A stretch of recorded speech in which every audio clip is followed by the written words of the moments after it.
Title: Shadows of Her Silence. Episode 3 of 5. A light returned. A shadow kept. The pain was the first thing I noticed. Like 1,000 needles pushing against my skin. Like my body was being reshaped from a dream into flesh again. I gasped awake on the floor of Aldara's greenhouse. The key, long since cracked in the fireplace, lay beside me now. Blackened, twisted, cold. Eva lay next to me. She wasn't breathing. "Help!" I screamed, hoarse. Aldara came running, a copper bowl clattering to the floor behind her. "She's not breathing." Aldara dropped to her knees, pressed her palms over Eva's heart, and whispered in a language I didn't understand. A wind stirred the air. Eva shuddered. A long breath escaped her lips, and then her eyes opened. But they weren't quite hers. They were close. Brown as always. Familiar, but wrong. Slower to blink. Less reactive. As if she were watching through glass. She stared at the ceiling, not blinking. "Eva?" She turned her head toward me. Her face didn't register emotion. "Mara," she whispered. "I heard you." I took her hand. It was cold. "You're safe now," I said, as much for myself as for her. But as the hours passed, the truth unraveled. Eva was back, but not whole. She didn't sleep. She ate in silence. She flinched at her own reflection, and she never looked into mirrors, covering them instinctively, avoiding even glass surfaces. Aldara said, "The soul takes time to adjust. She was there longer than she thinks. Her mind has to find its shape again." But something feels off. She may not be the only one who came through. That night, I found Eva standing in the kitchen, barefoot, staring into the black screen of the microwave.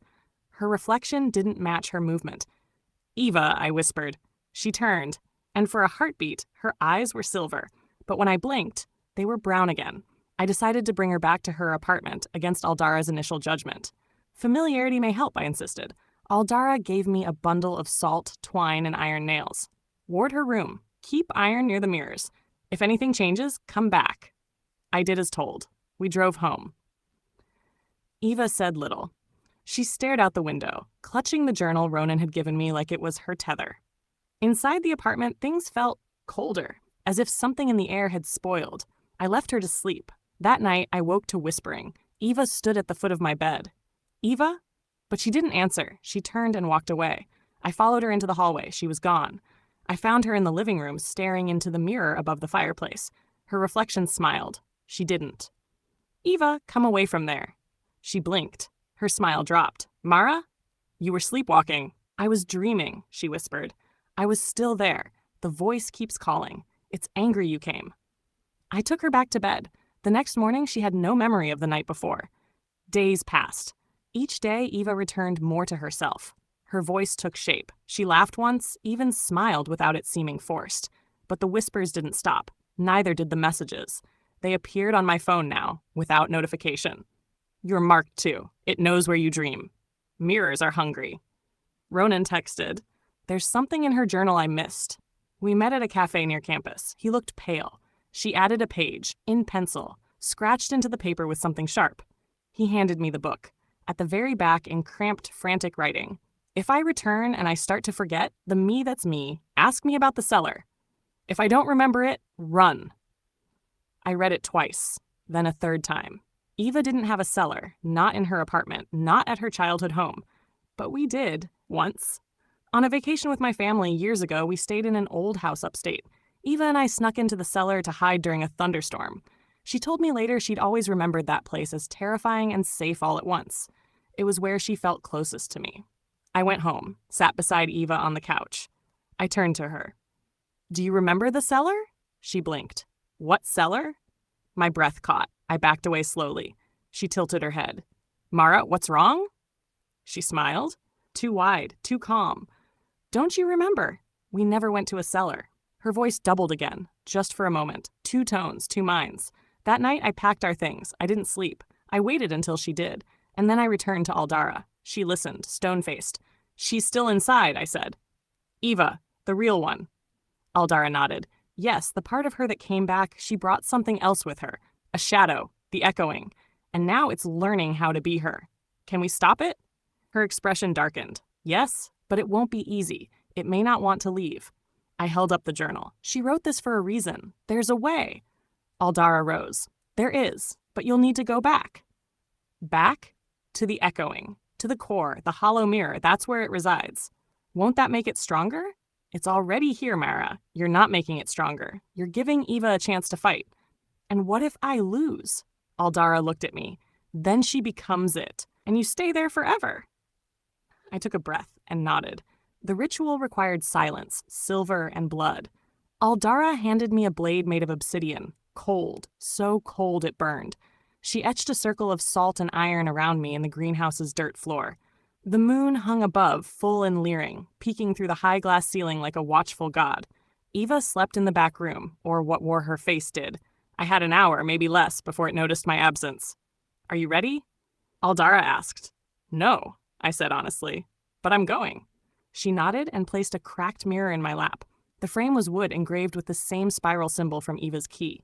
When you cut your palm and smear the blood across the mirror, it will open. But this time, you go deeper, past the dream layer, past the memory echo. You're going to the hollow.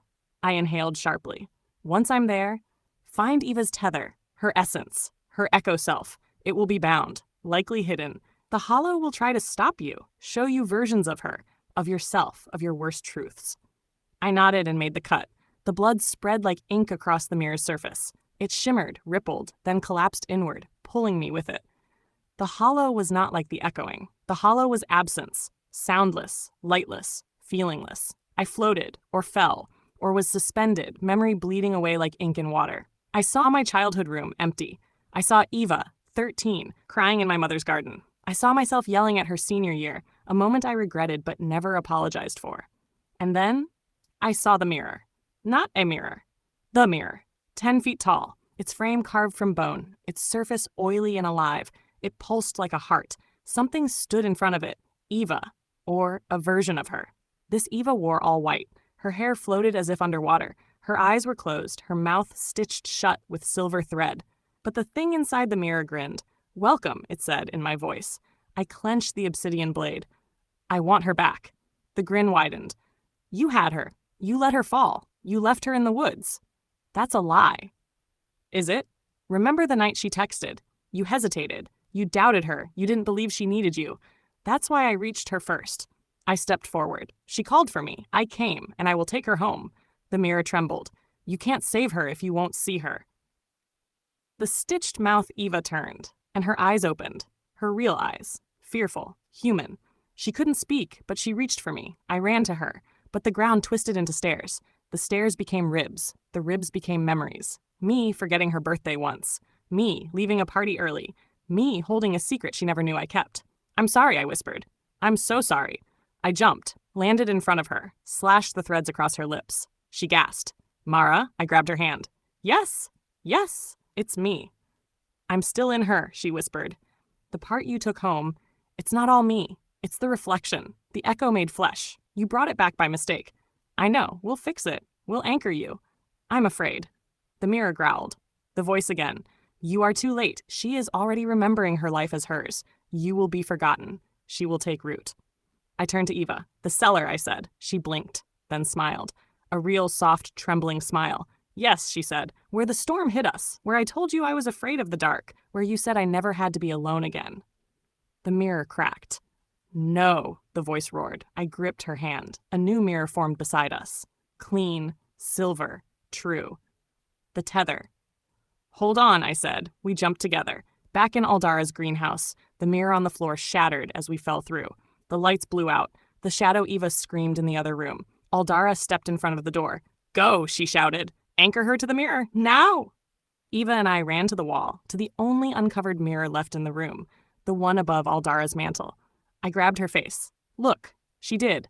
Our reflections appeared. Hers shifted. Brown eyes, silver, then brown again. The thing screamed from the hallway. The glass fogged, then cleared. Eva collapsed. I caught her. The air grew still. When she woke, she looked at me, and I saw her. Truly her. She cried, and I held her. Aldara sat with us until dawn. The creature was gone, banished, but the gate remained. Once opened, the hollow never fully closes. Eva would always be a little marked, and so would I.